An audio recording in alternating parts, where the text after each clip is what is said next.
الاهلي على شمالك بزيه الاحمر والاسماعيلي بزيه البرتقالي، نجوم الصمبا للكره المصريه. 90 دقيقة أشغال كروية شاقة لنجوم الفريقين أحبائي الكرام، مع انفجار صفارة البداية للحكم الأسباني فيكتور توريس. ابتدى اللقاء وهنشوف طبعا الواضح ان الاسماعيلي زي ما خدنا من خالد القماش وابو طالب العزوي انه هيلعب 3-5-2، لكن في النادي الاهلي بيلعب برضه برضا شحاته قدام مع بلال وفاروق النهارده، واثنين ارتكاز. هنشوف المناوره وكيفيه المراقبه في لمفاتيح اللعب في الفرقتين مع بدايه هذا اللقاء. شادي عمارة في أول لمسة لي في هذا اللقاء بيلعب هات وخد، والفاول على خميس جعفر.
في استاد القاهره ونصهم تقريبا موجود بره ما قدرش يخش. سهل عبد الحفيظ عايز يعدي وحطها صغيره لكن يراها على طول في السكه مقطوعه، ومحمد فاروق من قلب عماد النحاس. برافو يا عماد. يطلع عمرو فهيم ويعلي فوق. بيلعب مساك النهارده هو واسلام الشاطر. شادي محمد عماره في الشمال. ماشي عماره بعد عودته من المانيا، وماشي عماره راح شمال وزقها في مساحه فاضيه، لكن على طول فرمله من محمد عبد الله ورمي التماس للنادي الاهلي من ناحيه الشمال. بدايه قويه من النادي الاهلي. محمد عماره في اتجاه رضا شحاته، يطلع على طول اسلام الشاطر من القلب، طويله في وسط الملعب. شادي محمد، برافو يا شادي. اللي خلصها بالعقل لحسام، وحسام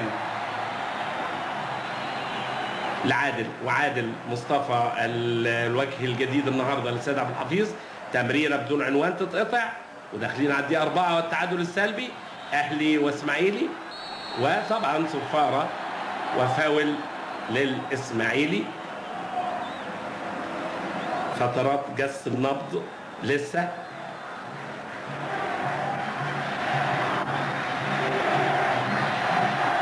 عمرو فهيم عليه دور كبير قوي هو واسلام الشاطر، وكذلك شادي ووائل، لان اثنين هدافين كبار قوي اهو. لسه بقول لحضراتكم عبد الحميد بسيوني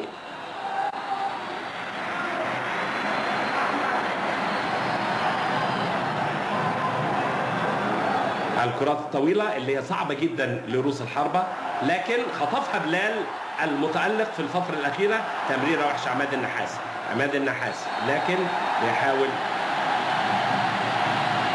ياخدها. هيديله ايه يا ترى؟ منطلق من خلف الامام عادل مصطفى مع سيد معوض، ومديله فاول الحكم الاسباني. عادل مصطفى بيلعب النهارده مكان جilberto موجود مع كرسي البدلاء. لما تيجي فرصه اقول لكم البدلاء للفرقتين ان برضو الفرقتين يتميزوا بقوه كرسي البدلاء، شباب وخبره وعماره والقدم اليسرى. انها محمد عماره مع هانزا روستوك 4 مواسم وقال انا ثقتي في قدراتي لا حدود لها وطموحي الحالي اسعاد جماهير الاهلي. هنشوف يا عماره هتعمل ايه، وهو فارس الجبهه اليسرى الاهلي حاليا ومنتخب مصر ما فيش كلام. عملها كره متفق عليها لسه جوه الصندوق، لكن بيطلعها دفاع الاسماعيلي. حسام غالي وطبعا حسب برافو الحكم، حسب ضربه حره غير مباشره ولا حسبها فاول لصالح خميس جعفر.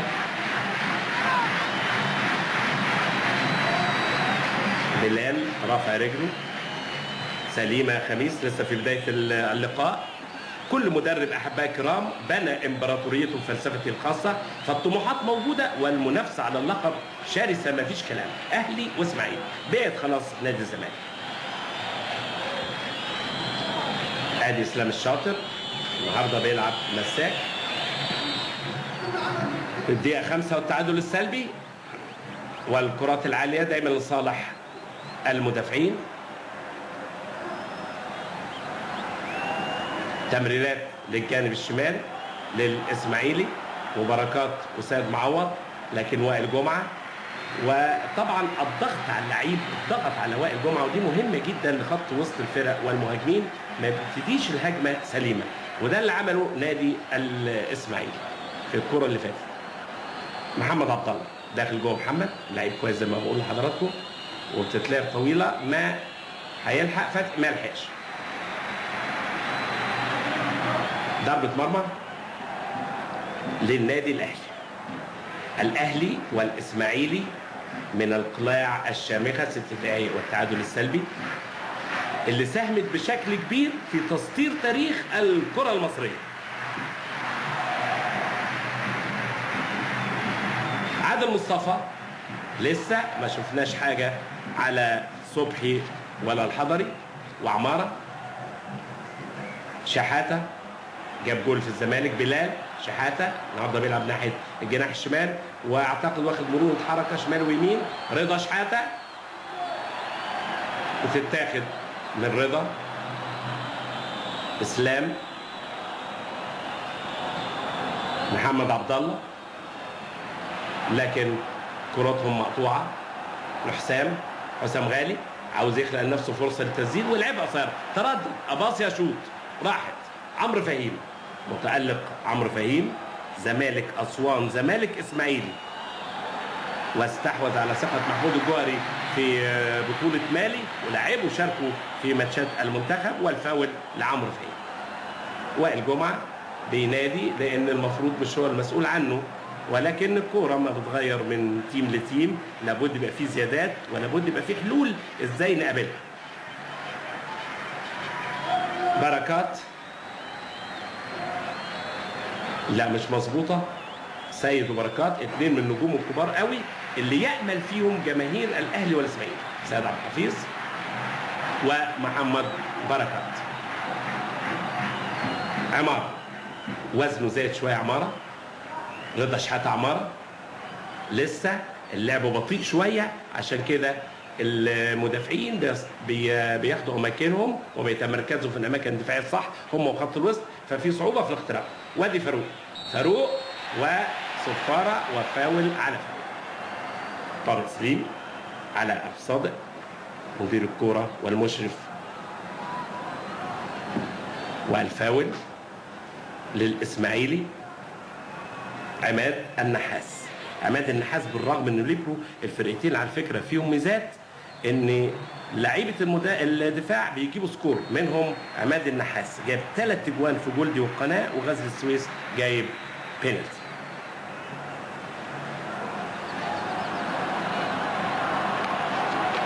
السد العالي عصام الحضري 187 سم، وهو فتى الشاشه الاول لفريق النادي الاهلي. اقول ايه، موسمين متتاليين وصل لفورمه عاليه قوي. حسام غالي عاوز يلعب هات وخد لكن مقطوعه، في خبره طبعا في دفاع الاسماعيلي. وادي حسام غالي تاني. حسام غالي يلعبها لعماره، وعماره رضا شحاته الجبهه اليسرى، رجعوها ورا لشادي، وشادي الهادي. هادي بيلعب هذا المكان بأستاذية فعلا، والناس كلها بتحبه لأن الأخلاقيات عالية جدا عند الراجل ده. والكرة الطويلة موقف صعب. شحاتة هيعمل ايه؟ ركنية. أحمد فتحي عامل مجهود كبير، تماس والله، ومحاولات عمارة عاوز يعمل الكرة العرضية، اتقفل عليه وطلع له رضا كويس، والكرة العرضية لكن عماد بيطلع. وعادل مصطفى كان عنده فرصة للتسديد أحسن من كده، وادي هجمة مرتدة لبركات. بركات نص فريق الإسماعيلي، يتألق بركات، يتألق الإسماعيلي. بركات وياخد فاول طبعا بركات من فصيلة الموهوبين، وأعاد اكتشاف نفسه في الإسماعيلية. هو كبدايته نادي سكة حديد. خميس جعفر، محمد عبد الله مهاراته كويسة، كانوا بيقولوا انه متعورك النهارده ما شاء الله، شايفه فايق. النجوم الكتير جوه الملعب بتسعدنا كلنا، نتمنى ان احنا نشوف كورة حلوة، كورة سريعة، كورة منسقة، كورة مغشوشة كده من الكورة الأوروبية عشان نسعد بيها جميعا. 11 دقيقة والتعادل السلبي إسماعيلي وأهلي، ولسه لم يختبر محمد صبحي ولا عصام الحضري. 11 دقيقة، فاولات كتير، التحامات كتير، الأعصاب ما زالت متوترة، الفرقتين عاملين حساب بعض قوي. كلام المدربين على عيننا والراس، لكن اللعيبة عارفين قيمة بعض وعارفين مسؤولية هذا اللقاء. رضا شحاتة ناحية اليسار، الجبهة الحلوة أو المكان المفضل بتاعه، حامل أختام هجمات النادي الأهلي، لكن عمرو ياخد. محمد عبد الله وفاول للنادي الأهلي. عمارة، حسام غالي، حسام غالي، يا سلام، عماد بثقة بيقطعها لبركات. ليه ستايل بركات متحرك، بيمشي بالكرة كويس جدا، من فصيلة الموهوبين مفيش كلام. وسيد معوض لكن قافل عليه عادل مصطفى، بينفذ واجبات خط الوسط المدافع في تغطية جميع أرجاء الملعب. والسيد معوض كرة طويلة، لكن السيد عبد الحفيظ يصحح وضعه بسرعة. واتضح بقى ان فعلا محسن صالح في ذكاء انه حدف هنا بركات ناحية الشمال عشان السيد عبد الحفيظ، على اساس انه بيطلع يستفيد بالهجمات المرتدة. وادي رضا ومحمد عبد الله.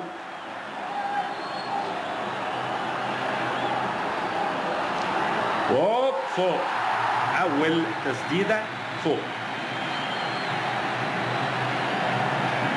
احمد بلال يتسم بالخطورة، خلق لنفسه مساحة من اسلام الشاطر وشاطها فوق، لكن احمد بلال بلا شك انه استخرج بطاقة عضويته في مملكة الهدافين. ما شاء الله جايب 7 اجوال، وبيقول هو انا دخلت في تحدي مع نفسي لاحساسي بالظلم. في البداية ما كانش بيلعبه جوزيه، لكن في النهاية اثبت وجوده وقال يهمني اسعاد جماهير الاهلي. الفاول للاهلي، ضربة حرة غير مباشرة تتاخد من بلال اللي لسه بنقول عليه وادي اسلام الشاطر، عنده غريزة الناحية الهجومية وتتلعب ناحية اليمين. محمد عبد الله عاوز يفوت، لكن بتتقطع، وبلال بيقود هجمة حمراء من الجانب الأيسر.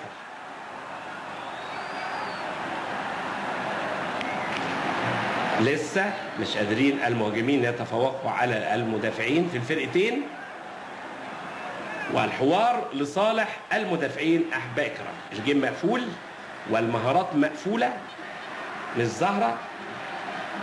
وادي خميس جعفر تتلعب كويس قوي. فتحي نشيط،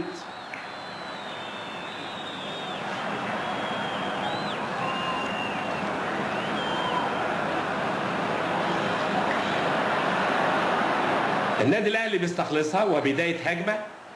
حسام في بطء، ما دام في بطء يا اما اللعيب اللي معاه الكوره متاخر يا اما مفيش حد ظاهر له. اتعملت هات وخد، ودي هجمه سريعه، وحسام غالي عاوز يستخدم مهارته. ورضا شحاته، ورضا شحاته اول تسديده حلوه تشم منها ريحه الخطوره في الهجمه اللي قادها حسام غالي اللي تمرد على عضويته الشرفية هذا الموسم وفرض نفسه بقوة كأحد الركائز الأساسية في وسط الأهلي. كان قبل كده بيلعب ماتشات وبتشال ماتشات، وركنية لرضا والنادي الأهلي.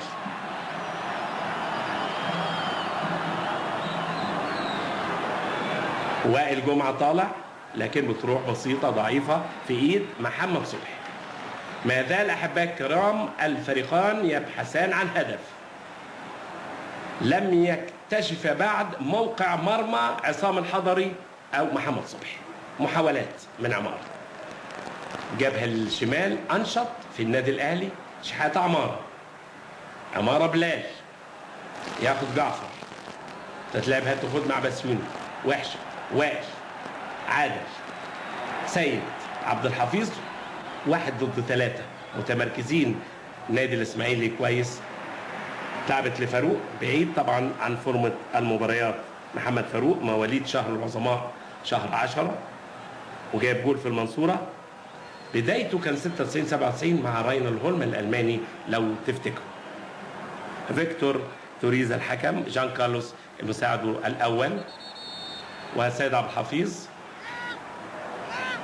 محسن صالح.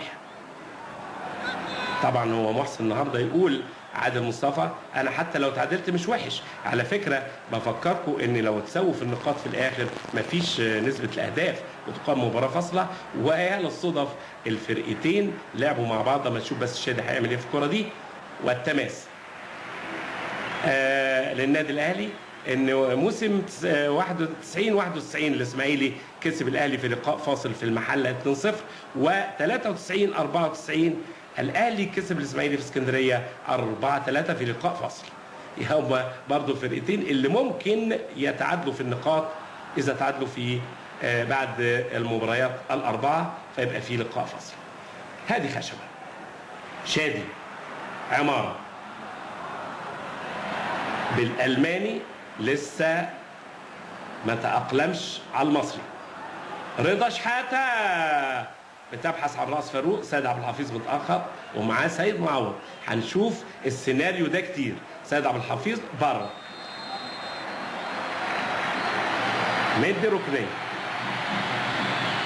مدي ركنية الحكم فيكتور توريز، محامي على فكرة الحكم ده ودولي من 6 سنين، يعتبر الحكم رقم 3 دولي، الحكم الدولي رقم 3 في اسبانيا.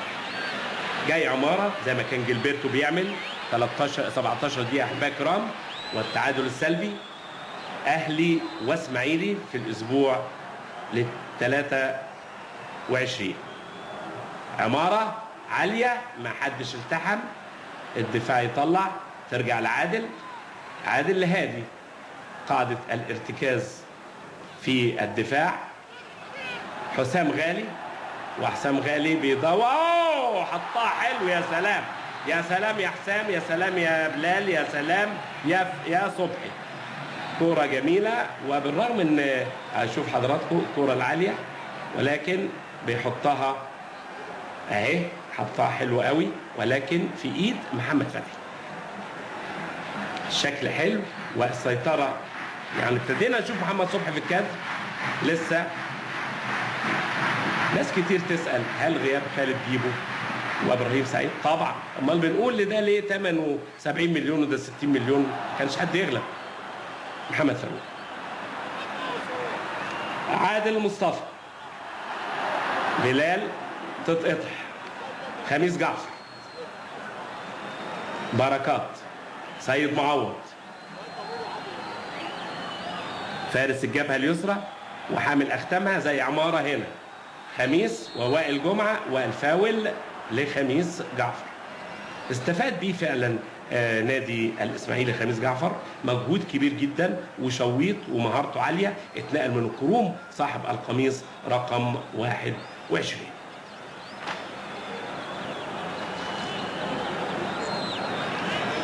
سيد معوض والكرة الثابتة، وفي بسيوني وفي صلاح ابو جريشه يجيدوا التعامل مع الكرات العاليه.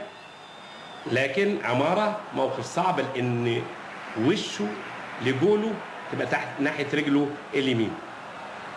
محمد عبد الله من اللعيبه كويسين قوي اللي هيكون لهم مستقبل كبير. بسيوني وركنيه للاسماعيلي. عبد الحميد بسيوني ازداد بريقا ولمعانا في الاسماعيلي، جايب 11 جول لغايه دلوقتي، وجايب جولين في الزمالك الماتش اللي اتلعب هنا وكسبوه 4-3.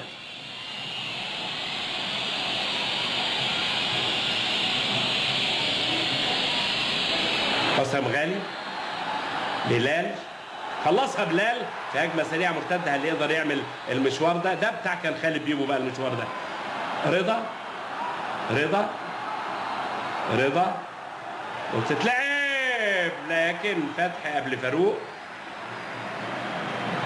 فتحي قبل فاروق. فيها التحام، لازم في الكوره يبقى فيها التحام.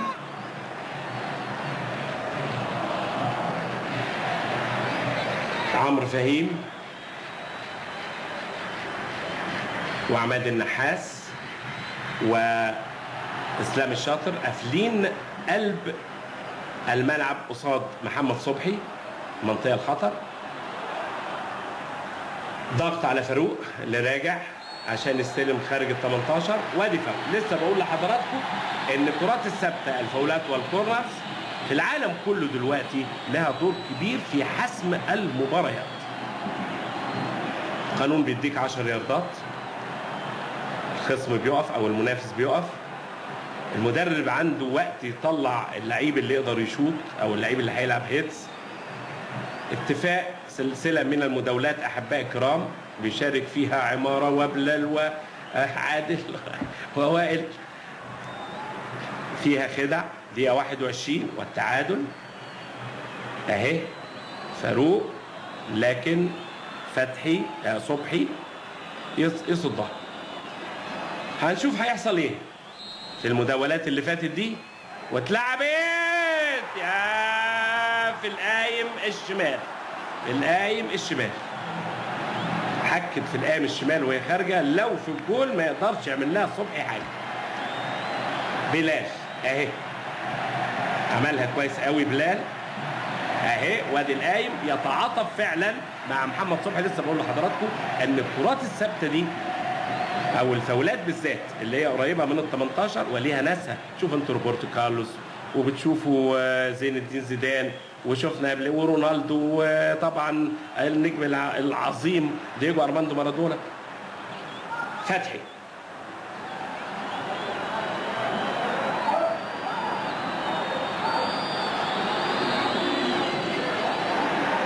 لسه ما شفناش حاجه من صلاح ابو جريشه ولا بسيوني. ليه؟ لان وائل جمعه وشادي محمد يلقوا القبض تماما على صلاح ابو جريشه وعبد الحميد بسيوني، وراهم هادي خشبه. مفيش خطوره ليهم حتى الان، وهم من كبار الهدافين. لكن بيني وبينكم الهداف ده دقيقه 22 23 والتعادل السلبي في لحظه ممكن يجيب جول زي ما شفنا بلال في المباريات اللي فاتت. حسام غالي عمار، محاولات من الجبهه اليسرى، تمريره ما تضيعش ضاعت.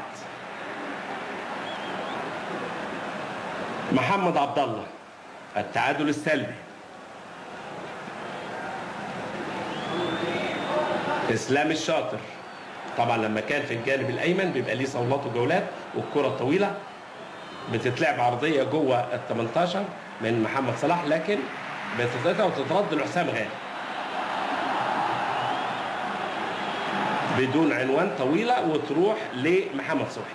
طبعا المسابقات الكبرى هي مجموعه من لقاءات السدود، يعني عشان تكسب بتقابلك مجموعه من السدود. كل مباراه هي فاصل قاطع حاسم، والتفريط في اي نقطه معناها الهروب للوراء. ماتش مهم جدا للفرقتين. اسلام بتلعب لفتحي الاسلام، واسلام عاوز يلعب هات وخد، مقطوعه. تاني عمرو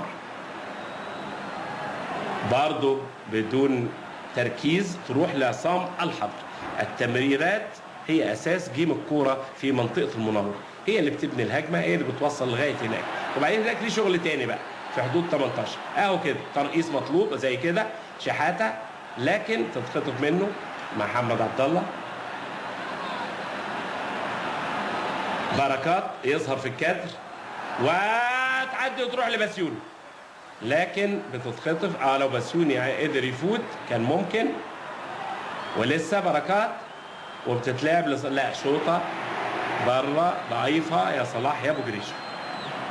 صلاح ابو جريشه ساهم بيفوز الاسماعيلي بدوري 91 92 وكاس 96 97، لكن 31 سنه كان عنده كم هائل من المهارات وضيع سنين من عمره من اللعيبه فصيله الموهوبين اللي احنا بنحب لعبهم. محمد صلاح ابو جريشه ليه لمسات سحريه، لكن النهارده حتى الان متفوق عليه وائل جمعه. السيطره اهلاويه والخطوره الى حد ما للاهلي اكتر، ولكن اللوحه الالكترونيه تعلن عن التعادل في الدقيقه 25، التعادل السلبي 0-0. بركات يطلع بره سيد عبد الحفيظ. ما زلت بقول ان سيد عبد الحفيظ خميس جعفر مجهود كبير من محمد عبد الله بتتقطع، وحسام غالي لعادل مصطفى، وعادل مصطفى قطع له حلو فاروق، وفاروق عاوز يلاقي فرصه يشوط، مفيش لعادل، شوط معقوله بره. قام محسن صالح 52 سنه كابتن محسن، اشتغل مساعد لديكوتي في مصر، على فكره لعب في النادي الاهلي 77 ومعاه في اهلي دبي 83 الله يرحمه ديكوتي، ودرب بورفؤاد والقناه والمريخ البورسعيدي والمصري واخيرا الاسماعيلي، ده ثالث موسم ليه تقريبا. درب المنتخب مع دوليسكو الروماني وراوتر الهولندي، ودرب لفتره وحيده بعد هروب راوتر هجمه مرتده، وبيشوط كويس. رضا شطه حلو قوي، وصبحي بيتألق ويتجمل في هذه اللقطه ويصد كوره رضا شحاته، اخطر مهاجم حتى الان في فريق النادي الاهلي. اخو البنات رضا شحاته، 6 اخواته بنات، 3 فوقيه 3 تحتيه، 3 اكبر منه سنا 3 اقل منه سنا. كان حلمه انه يرتدي القميص الاحمر، ارتدى القميص الاحمر وجاب جول في ماتش الزمالك اللي فات رضا شحاته. بلال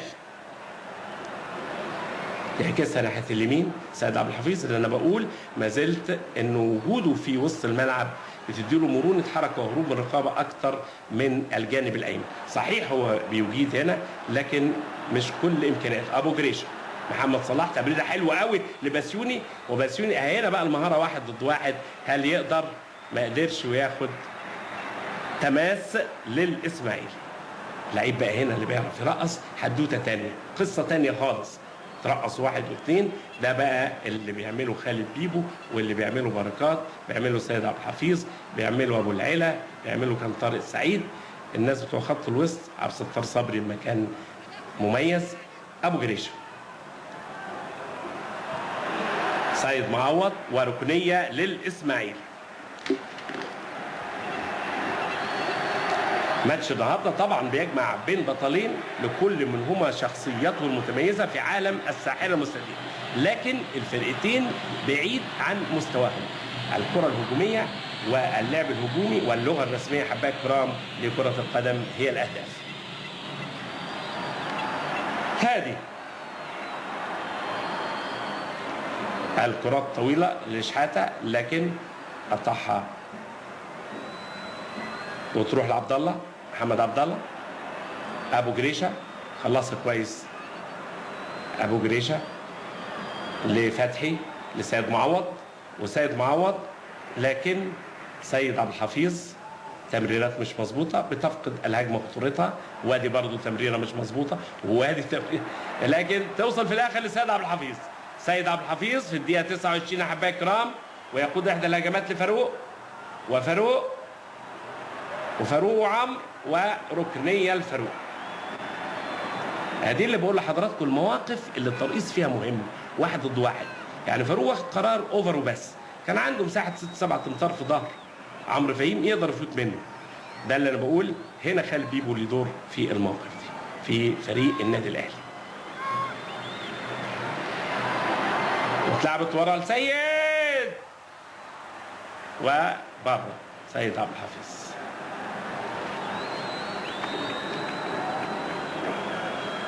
تحت شعار الند للند أحبائي الكرام، الفريقان بيقدمان رجيما قاسيا في ماتش النهارده.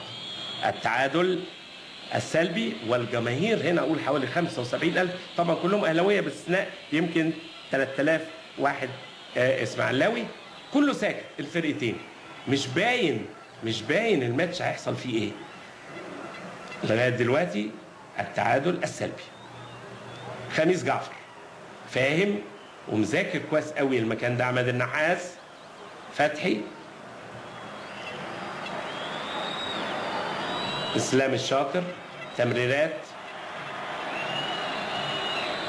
لعبد الله، ورا تاني لمحمد عبد الله، بيشق من جوه فتحي، وتمريره حلوه ما فيهاش تسلل، تمريره حلوه يضرب يحط جول جول جميل جميل جميل. في هجمه المرتده محمد بركات، السهم الزئبقي بركات ينطلق من الخلف الامام احبائي الكرام في الدقيقه 30، يعيد اكتشاف نفسه في الاسماعيليه. راجل من فصيله الموهوبين، عنده اكسترا مهارات واكسترا حواس، عملها له ابو جريشه تمام. محمد بركات ينطلق من خلف المدافعين، وهذه خشبه ما غطاش كويس، وينفرد بركات ويسحب البساط من الكل في هذه اللحظة وكأنه من كوكب آخر. في الدقيقة 31 أحبائي الكرام يقود بركات الإسماعيلي إلى المقدمة. لا والله ده محمد فتحي اللي عملها له نموذجية، وبركات قطع حلو قوي، وكان هذه خشبة المفروض يقف ويحدف ناحية اليمين شوية، ولا عشان يغطي، هو اللي بيدي يغطي العمق الدفاعي. ضربهم بركات، لماها حلو قوي، ولماها حلو قوي بركات، وحطها. ده الجول ال 12 اللي بيخش فيه عصام الحضر. يا سلام، محمد فتحي اللي هو راهن عليه محسن صالح النهارده من الشباب الصاعد، وعملها تمريره حلوه قوي، وبركات بيحط الاسماعيلي في المقدمه في الدقيقه 31. اصبحت المباراه على صفيح ساخن احبائي الكرام، وده اللي قاله محسن صالح. قال انا لعبت كتير مع الاهلي والزمالك، وكسب الزمالك هنا برضه في اللقاء، كان بوابه العبور. وادي بلال بيرد ولكن في ايد صبحي. قال انا لعبت متعودين على الناحيه الجماهيريه، وامل ان انا احقق نتيجه طيبه. وبركات جاب لك جول، وزي ما بقول لحضراتكم محمد بركات هو ترمومتر الاداء في والخطوره في اصحاب الزي البرتقالي نجوم السامبا للكره المصريه. محمد بركات جاب 3 اجوال، ده الجول الرابع ليه، قنابل لزيت المحله الزمالك. النهارده احبائي الكرام الاسبوع بتاع الشهد والدموع للفرقتين. مين هياخد الشهد ومين الدموع؟ لان الشعار احنا قلنا خدم نفسك بنفسك. المقدمه للاسماعيلي وحسام غالي، والجمهور الاهلاوي بيشجع فرقته علشان يحمسهم. رضا شحاته، وهوبا بلال عاوز يتلم عليها اسلام الشاطر، ركنيات كتير للنادي الاهلي. وانا قلت لحضراتكم ان في خطوره للنادي الاهلي، ولكن اللوحه الالكترونيه تعلن التعادل 0-0. اللغه الرسميه لكره القدم هي الاهداف. بركات جاب جول. عماره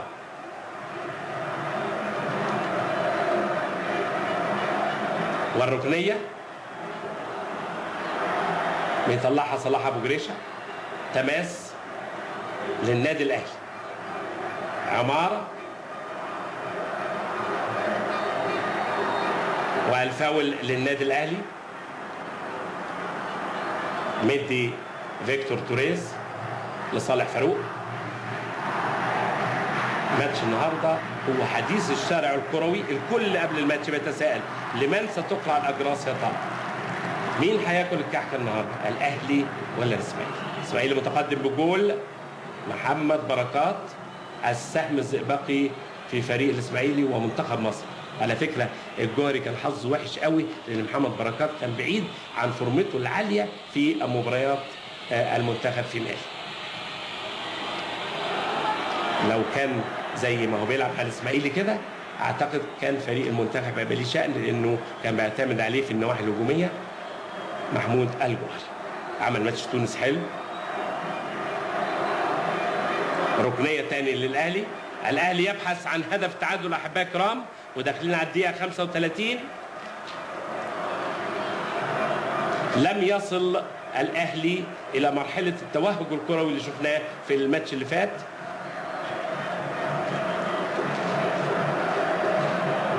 بيشوف الحكم موقف اللعب. اللقاء ده الرقم 83 بين الفرقتين منذ اختراع مسابقة الدوري العام. الأهلي كسب 41 ماتش آخرها الدور الأول موسم 99-2000 بجول علاء إبراهيم ضمن البدلاء على فكرة هنا في استاد القاهرة. الإسماعيلي كسب 17 ماتش آخرها الموسم اللي فات بالدور الثاني تفتكروا أنتوا بجول أوتاكا. التعادل كان ساد الموقف 23 مرة آخرها الدور الأول هناك إيفيلينو وعمرو فهيم. ترات عادل بسيوني اللي راجع بيعتمد عليه محسن صالح في الكورنرز هو صلاح ابو جريشه لطوله. سيد عبد الحفيظ يستخلص سيد لعادل مصطفى. مش حاسس بدور عادل انا في وسط ملعب النادي الاهلي. فاروق سيد عبد الحفيظ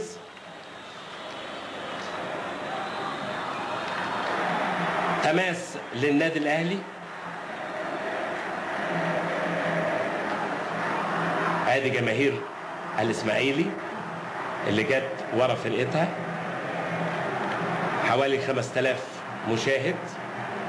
عارفين ان فرصه النادي الاسماعيلي كويسه وان تيمهم بيدوا عروض كويسه. جماهير عشقه لكره القدم ولفرقها. الاسماعيلي والاهلي جماهير كبيره قوي. وادي وائل جمعه.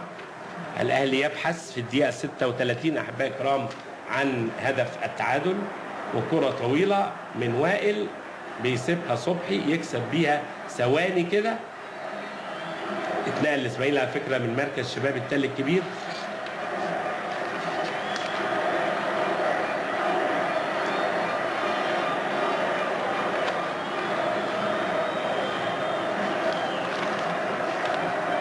محمد صبحي. الموقف اصبح صعب لمانويل جوزيه.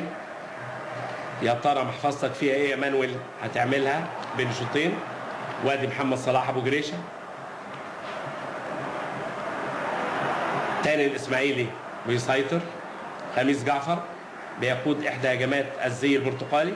خميس مجهود كبير قوي في وسط الملعب ودوره ملموس. وادي سيد معوض والقدم اليسرى وسيد عبد الحفيظ. وركنيه للاسماعيلي. ركنيه الاسماعيلي بنلاقي عمرو فهيم بيطلع، بنلاقي عماد النحاس بيطلع.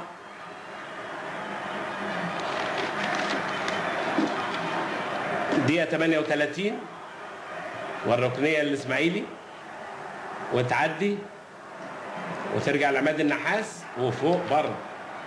عماد سابها الشاط بره من عمرو فهيم فوق قوي.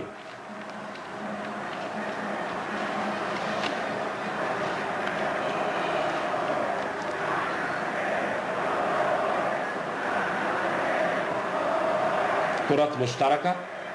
طبعا واضح قوي ان الاهلي والاسماعيلي، الاهلي بقيادته البرتغاليه والاسماعيلي بقيادته كل الافكار وكثير من الجهد والاجتهاد خلط الاوراق بين القديم والجديد. شايفين احنا العاب لعيبه كتير قدام ولعيبه شباب. وادي عادل بيلعبها لحسام غالي وحسام غالي بيلعب هات وخد وهو وبلال لم بلال وحط بلال كوره جميله جميله جميله يعلن عن نفسه وبيبوس الدبله كالعاده. يا سلام بيتفائل احمد بلال بابا نويل الكره الاهلاويه في الفتره الاخيره هو وخالد بيبو. احمد بلال يستخرج بطاقه عضويته في مملكه الهدافين ويحقق التعادل. الراجل بيشم ريحه الجول والله. وقف ولو دي كورته ومهاره كويسه صحيح قاوح فيها شويه لكن لماها واسلحته في التهديف متعدده. بدماغه بيجيب وبالرغم انه مش طويل وبشماله جابها النهارده. جاب هدف التعادل احمد بلال في الدقيقه 39.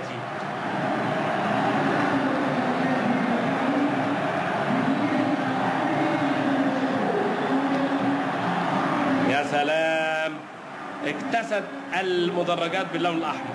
الهدف ليه فعل السحر، لأن النهاية كرة القدم هي أهداف والرسمية هي الأهداف. التعادل 1-1. هيحصل إيه في الخمس دقايق اللي فاضلين؟ هنشوف. محمد عبد الله وعبر المحيطات، عصام الحضر تقع من ايده وهوبا يقدر، ولكن بتترد تاني البركات، كاد ان يفعلها بركات والفاول لبركات. مفيش شك بركات والمهارة بتاعته عاوزة تعامل معاه بنوع خاص. وانذار الى وائل جمعة. اهو وقعت من عصام، لسه بنقول السد العالي والكرة بتاعته وبركات ووائل وفاول لبركات. زي ما بقول لحضراتكم المدربين خلطوا الاوراق بين القديم والجديد لايجاد التوازن بين الخطوط، لعل وعسى يصل للخلطة السحرية اللي تساعدهم على تحقيق الاهداف والامنيات.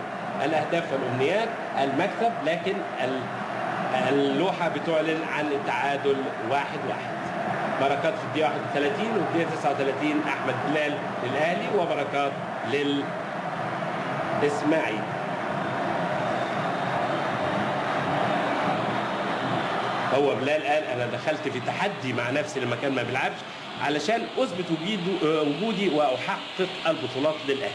كرة عرضية وجول جميل جميل جميل جميل جميل جميل جميل.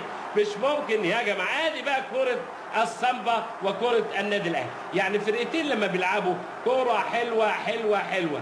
يا يا يا يا يا عمرو يا فهيم، وكأنه حظه عمرو فهيم هو كلمة السر عند محسن صالح، لان في المباراه الاولى التعادلوا 1-1 هناك في الاسماعيليه. عمرو فهيم جاب جول وايفيلينو جاب جول. الجول الثاني في لحظه في الدقيقه 42 عمرو فهيم يتألق ويرتدي حلة التألق ويحرز الهدف الثاني لأصحاب الزي البرتقالي. علشان كده أنا قلت في بداية المباراة إن الكرات الثابتة هيبقى ليها دور كبير قوي، ووائل جمعة مع بركات أجبروا على إنه يعمل فاول. لازم المدافع يعرف إمتى يعمل فاول، كان يقدر يقطعها من بركات بدون استخدام العنف. خد إنذار وجي جول وائل جمعة. اللعيب بقى المدافع الحريف، المدافع صحيح المساك ده لازم يكون في قوة ولازم يكون في سرعة وإجادة لضربات الرأس وقوة في الالتحام، وعاوزة توقيت كمان، مش حكاية بس عافية. لازم يبقى في تفكير علشان امتى احتاج الى الفاول التكتيكي في اي جزء في الملعب، وهل اللعيب فيه خطورة ان يجيبها جول ولا لا. اذا فات مني كان يستطيع يتفادى كل ده وائل جمعة في الكرة اللي فاتت. محسن صالح طبعا مبسوط. محسن لو الكاميرا تجيب لنا مانويل جوزيه، فرق كبير جدا بين الفوز وبين الخسارة.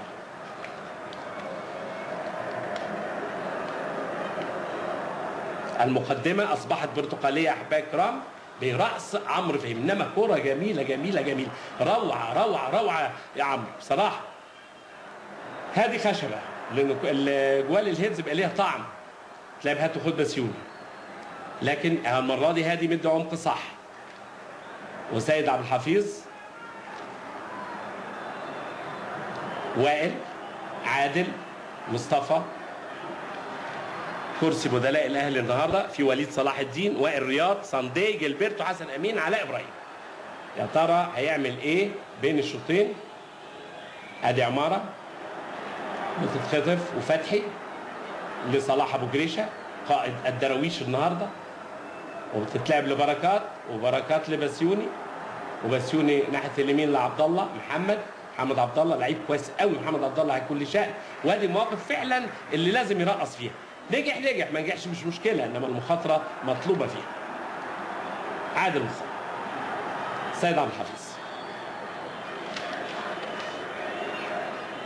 هنشوف حكمنا عصام عبد الفتاح الدي هياخد اشاره. هو طبعا عصام ما بيعرفش اسباني، لكن كرة القدم لعبة دولية، وبالاشارة هنشوف اهو مدي 3 دقايق وقت بدل ضايع. يعني هنلعب للدقيقه 48 احبائي الكرام. تمريره بينيه داخل مربع العمليات. عمرو فهيم صاحب الهدف الثاني يطلعها ركنيه. ركنيه بيطلع وائل جمعه، بيطلع شادي. الاهلي يبحث عن هدف التعادل وراجع صلاح ابو جريشه وبسيوني يمتازوا بضربات الراس. طبعا كل مدرب بيستفيد بالامكانيات بتاعت لعيبته في كل المواقف سواء ليه او عليه. عمار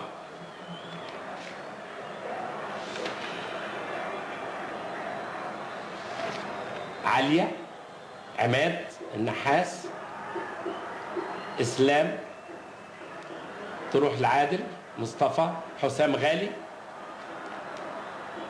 فاروق، سيد عبد العزيز بيشوطها في الجول على فكره، جت عرضيه تروح تاني لعماره جوه المنطقه،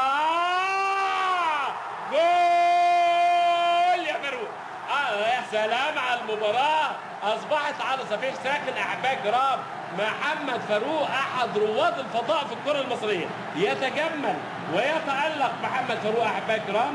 زي ما قلت لحضراتكم احترف 4 شهور في انقره التركي، ومولود في شهر العظماء شهر 10 شهر النجوم الكبار.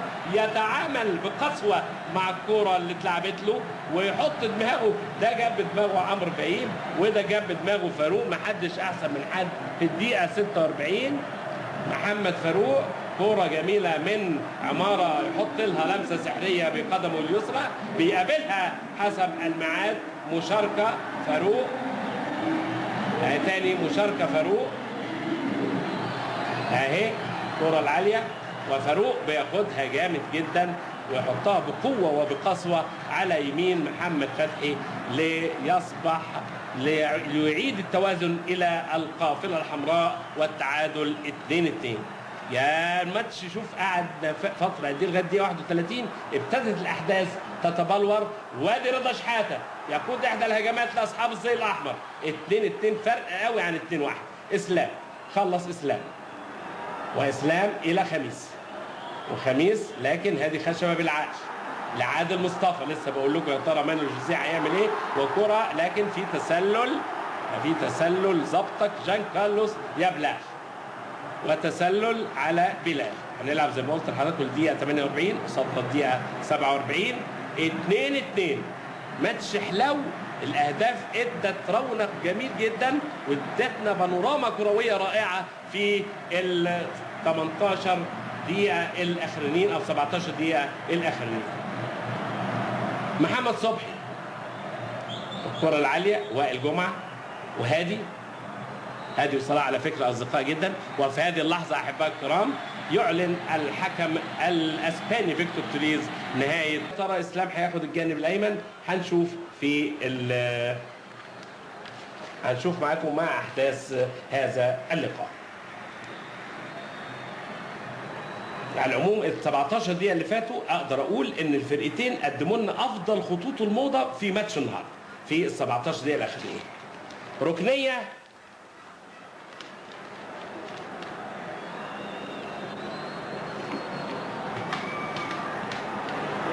عطيه اللي نزل بيلعب بقى باك يمين. عطيه صابر هو اللي لعب الركنيه، وما زالت الكره في حدود منطقه جزاء الاهلي، وبسيوني وتعدي وبركات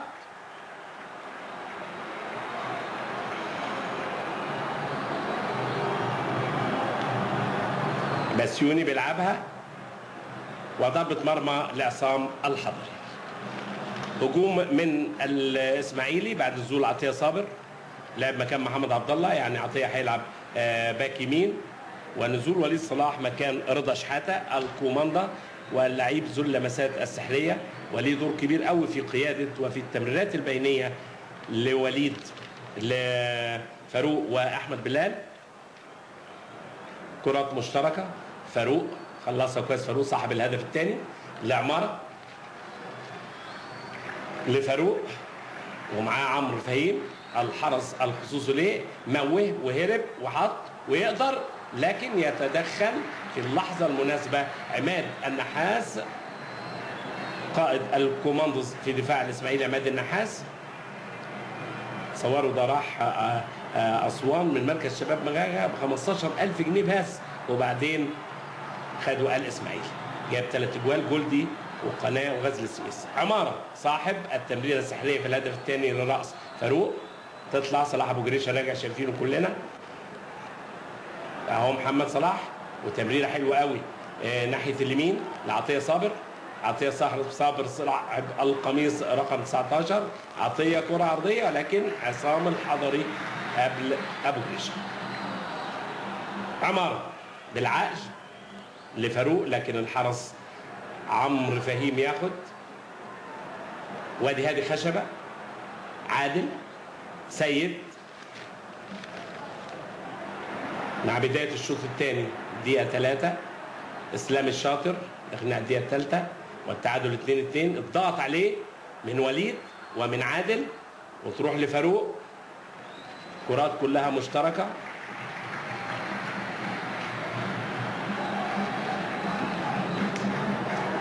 اقول لكم اللي قاله كرويف، فبيقولوا له يعني تيم برشلونه. ما نشوف بس كره فاروق لان في حته خطر جدا لوليد صلاح. وليد صلاح بيلعبها لبلال، بيلف يطلع بسيوني اللي راجع يساعد. برشلونه بتلعب كره حلوه ازاي يعني؟ بيسالوه ازاي؟ قال لهم هو كره القدم لازم تتلعب كده، مش معقول نجيب 70 و80 الف متفرج وبعدين كل مدرب يهرب من العاصفه ويحط دماغه في التراب. يعني كده تراب كده تراب. قال لك كرة القدم هي لعبة المبادرة، والمبادرة هو الهجوم، وفعلا الهجوم هو المتعة، وادي هجوم هو للإسماعيلي. ولكن يا سلام خلصها حلوة قوي عمارة بالعقل، لكن عماد قطع كرة وكمل الهجمة وبتتلعب له من سيد معوض. يا سلام يا سلام يا عادل، شالها في توقيت كويس قوي.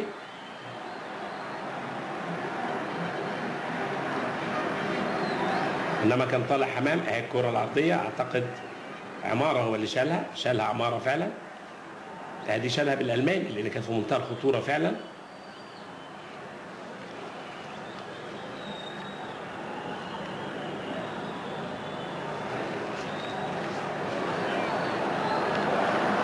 حسام غالي او الترقيص هنا بدون لزوم. اهي زي ما بقول لحضراتكم اتقطعت، بقت في منتهى الخطوره لان في نص ملعب النادي الاهلي. بركات الساحر بركات هات وخد جميله. لما بيفوق بركات ليه شكل تاني. التيم الاسماعيلي مفيش كلام، موافقين انتوا على كده. شوطه من بعيد، عطيه كويسه، ضربه مرمى لعصام الحضري. داخلين على الدقيقه 5 والتعادل 2-2. هو سيد الموقف احبائي الكرام.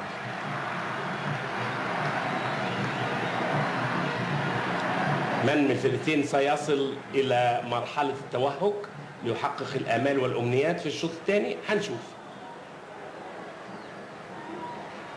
لكن الفرقتين وصلوا مربع العمليات في 17 دقيقه كتير واحرزوا 4 اجوال.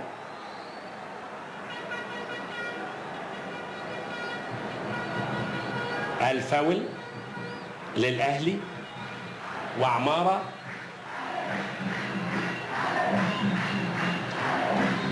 وادي عطيه صابر بديل الشوط الثاني. لعب مكان محمد عبد الله، كان متعوض محمد ومحسن غيره.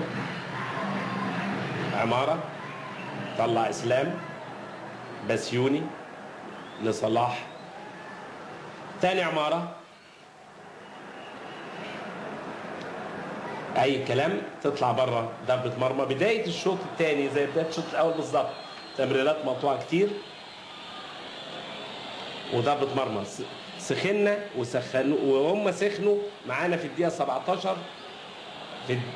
كان فاضل 17 دقيقه على نهايه الشوط الاول. فرقتين سخنوا عملوا لنا 4 اجوال جمال جدا جدا في الشوط الاول. لغايه الدقيقه 31 كان اللعب سلبي. الشوط الثاني مفيش فرصه بقى للتعويض.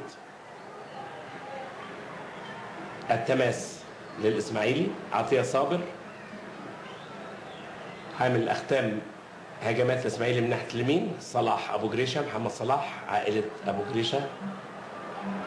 وليد لم حلو شايف الملعب عنده 20 عين وبيلعب. المفروض اهي شايف عملها توزيع حلوه جدا من سيد عبد الحفيظ.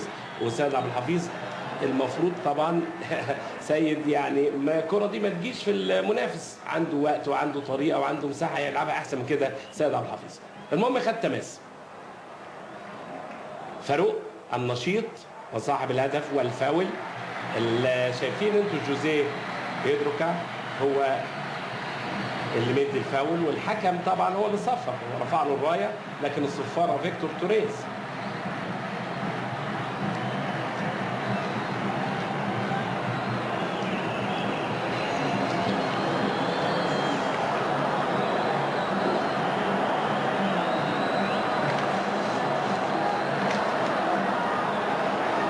فاول من منطقه حساسه جدا، وعندنا فاروق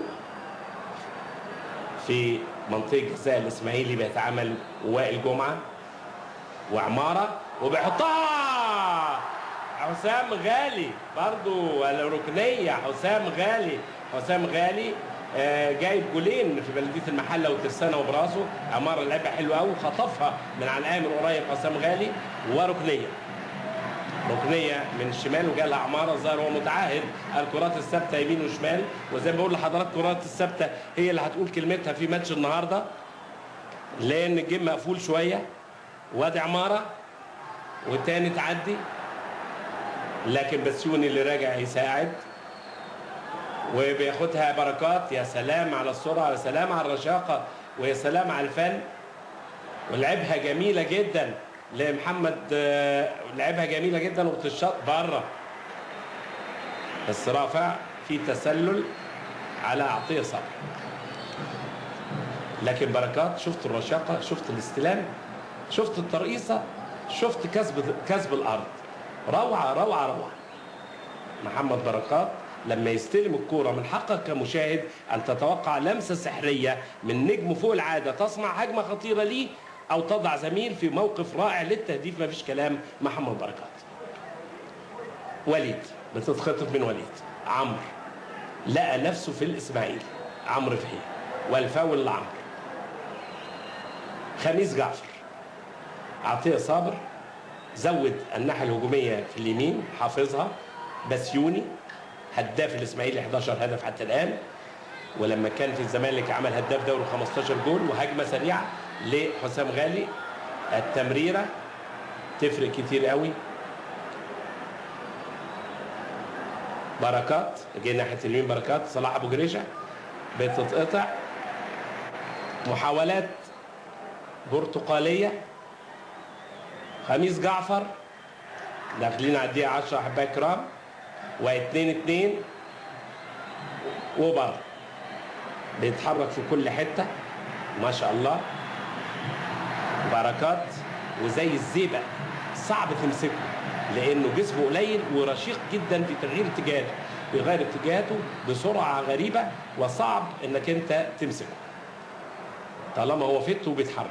حسام غالي عاوز يلعب ترقيصه كده لخميس جعفر تطلع منه بره. حسام غالي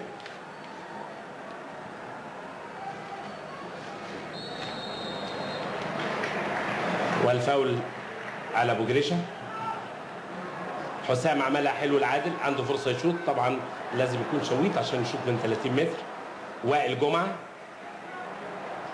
تاني سيد عبد الحفيظ بيحب يلعب على فكره ناحيه من درجات الدرجه الثالثه. وليد الكوماندا، يا ترى هتعمل ايه يا وليد؟ امال الجماهير الاهلاويه على وليد، الفاروق لوليد، ووليد لكن خميس جعفر ياخد.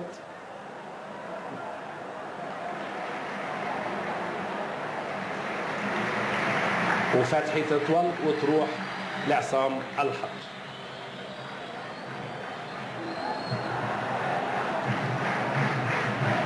لكن الاربع تجوال اشعلوا كل شموع الاثاره في ماتش النهارده بتوع الشوط الاول. نتمنى ان احنا نشوف المزيد في الشوط الثاني.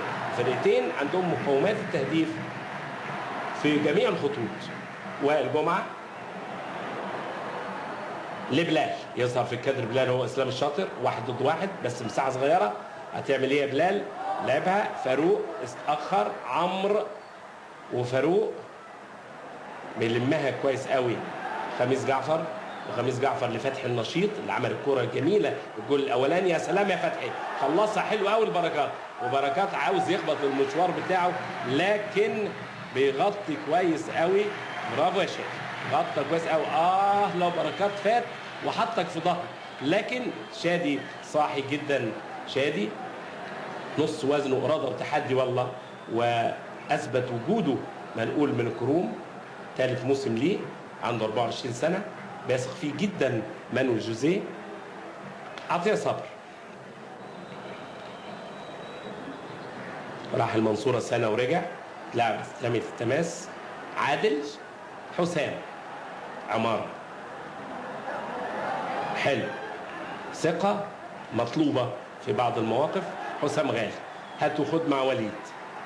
حسام غالي هتعمل ايه؟ حسام غالي ووليد تاني مضغوط عليه من فتحي، رجعها لعمارة. الثغرة هنا مقفولة، المفروض يبقى فيه تغيير. بلال، عمارة، وليد، محطة مهمة جدا وليد في بداية الهجمة. بلال والفاول لبلال، انما محطة مهمة جدا، بيعرف يباصي. اخطاؤه قليلة جدا في التمرير وليد صلاح، عشان كده بنقول الكوماندا وليه عيون. اشوف خلصها، ضرب. وبلال موقف صعب، لكن الفاول لصالح. مين يا ترى تسديد المباشر؟ هي الكور دي ما بتبقى متجنبه، بتبقى فرصه للعيب يحطها احسن، لكن لما تكون مواجهه عاوزه لعيب بقى من اللي بيشوطوا جامد زي ابو الدهب كده. عارفين طبعا احنا ابو الدهب، وزمان مش عاوزين نقول لعيب الزمان، خلينا في لعيب دلوقتي. جاي لها عماره برضو في سلسله من المداولات احبائي الكرام. ديالوج التفاهم دلوقتي بين بلال ووليد هيعمل مشكله لدفاع الدراويش. بلال خد الاذن انه يلعب الضربه الحره المباشره، بيكلم فيكتور توريز عشان اسلام الشاطر. وائل جمعه واضح بيقول له العبها ناحيتي عشان يفضي له الحته دي، ويلعبها لا فوق يا بلال. زي ما بقول لحضراتكم، الزاويه لما تكون بجنب يبقى المسافه اطول، يبقى بتسقط في الجول، لكن مواجهه هنا لما بيلعبها الواو دي بتطلع فوق العرض عشان يعدي الحيطه. ما هو لازم تعدي الحيطه، الطول بتاع الحيطه بيخليه يلعبها بتركيز اكتر، والمسافه قصيره فبتطلع فوق. صبحي، شادي، الدقيقة 15. بلال والشاطر يخلصها اسلام الشاطر، وقفها وائل. المدافعون حتى الآن بيسيطروا على الموقف زي بداية الشوط الأول. عمار تمريراته مظبوطة، يا سلام يا بلال، فات من الشاطر وعنده عمرو ولعبها عرضية، لكن مغطي كويس قوي عماد النحاس. يعطي نموذج حي للتغطية لدور الليبرو في المواقف دي. فتحي نشيط في نص الملعب، ورجليه سلام، وتمريره بركات ومش اوف سايد، وماشي بركات. اتاخر، لو رقص على جوه كان ممكن يفوت من شادي. اتاخر، لكن فتحي تمريراته النهارده سم زي ما بنقول، او تمريرات بينيه قاتله، وخصوصا لبركات. ديالوج تفاهم بين فتحي وبركات بيصعب لدفاع الاهلي فهمه. اهي تمريره ثانيه، والكره العرضيه بسيوني تعدي، سيطره اسماعيلاويه الدقيقتين، وعصام الحضري حل المشكله على حدود منطقه جزائه، لكن تحس ان ممكن يجي سكور. ضغط خميس جعفر، فاهم وظيفه مركزه، ما اداش فرصه لحسام غالي، وخدها خميس وشاء وتفوق. وصلاح ابو جريشه لعطيه صبر، وعطيه صبر لبركات، لعطيه، وضربه جزاء. هنشوفها تاني اهي. عطية صابر وعمارة وضربة جزاء. فرمان من الحكم فيكتور توريز، ضربة جزاء.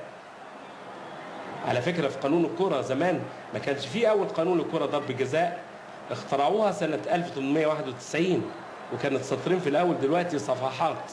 ضربة الجزاء، ضربة جزاء في الدقيقة 17 في موقف لا يحسد عليه مانويل جوزيه ولاعيبة النادي الأهلي وعصام الحضري. مبارزة فردية، هنشوف مين اللي هيشوط. اسلام الشاطر هو متعهد ضربات الجزاء، جايب 3 اجوال كلهم من بينالتي في السويس والاتحاد والمنصورة. اسلام الشاطر هو متخصص ضربات الجزاء. مبارزة فردية يا احبائي الكرام، الشاطر والحضري. يكلم وليد ما يخشش جوه القوس اللي انتوا شايفينه ده اي لعيب من الفرقتين الا بعد لعب الكوره. ليها قصص تانية مش هنقولها عشان ما نشغلكوش، ونشوف ضربة الجزاء ونركز. اسلام وعصام وجول، حطها حلوة قوي قوي قوي اسلام الشاطر في الدقيقة 18. ضربة جزاء ويقود الدراويش الى المقدمة مرة اخرى. سبحان الله، الماتش ماشي، يتقدم بركات، يتعادل بلال، يتقدم عمرو فهيم براسه، يتعادل فاروق براسه، يتقدم اسلام الشاطر من بينالتي. هل النادي الاهلي هياخد بينالتي؟ ما نعرفش، لكن الاحداث ماشيه كده. حطها حلوه قوي قوي على يمين الحضري اللي راح ناحيه الشمال، وعاليه وصعب جدا مع انه يجيبها. متخصص، ده رابع ضربه جزاء يجيبها اسلام الشاطر ما شاء الله. لكن هي اتنقلت حلو وراحت لعطية صابر، وعمارة تسبب في ضربة الجزاء، وأصبح مانويل جوزيه وهو لعيبة النادي الأهلي في ورطة. حطها فيهم محمد عمارة، عمل كرة حلوة لفاروق، جت جول، لكن عمل ضربة جزاء. حسام غالي، عمارة، عماد، فاروق،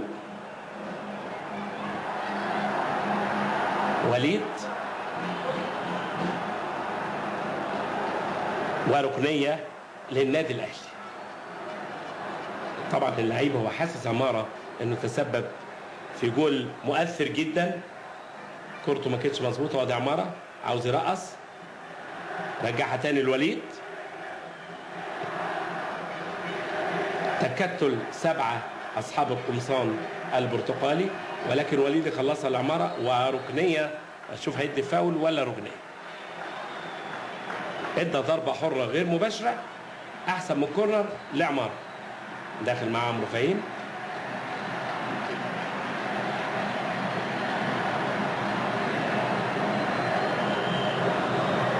الكرات الثابته وتبحث عن راس فاروق ووائل جمعه وعمارة. كان ليها دور النهارده كتير الكرات الثابته، وادي عمارة، لكن بيطلع بسيوني، سيد عبد الحفيظ، وليد، عمارة عاوز يلحقها قبل الكورنر، لحقها فعلا اسلام، وتماس للاهلي. الاهلي يدخل مرحله البحث عن التعادل، ما خدش المبادره ابدا في ماتش النهارده. وادي فاروق الوليد، وليد بيحطها، يقدر يا راجل يا وائل يا جمعه، كنت دخلت التاريخ من اوسع ابوابه. وائل جمعه جايب جولين على فكره في جلدي وقناه. شوف الكره اتشاطت من وليد، عملت باند مع صبحي وردت لوائل جمعه، طلعها حلوه قوي قوي محمد صبحي الركنيه، وواقع صبحي. جول اكيد لان هو غلط صبحي، جول اكيد لان هو غلط صبحي، جول اكيد لان هو غلط صبحي.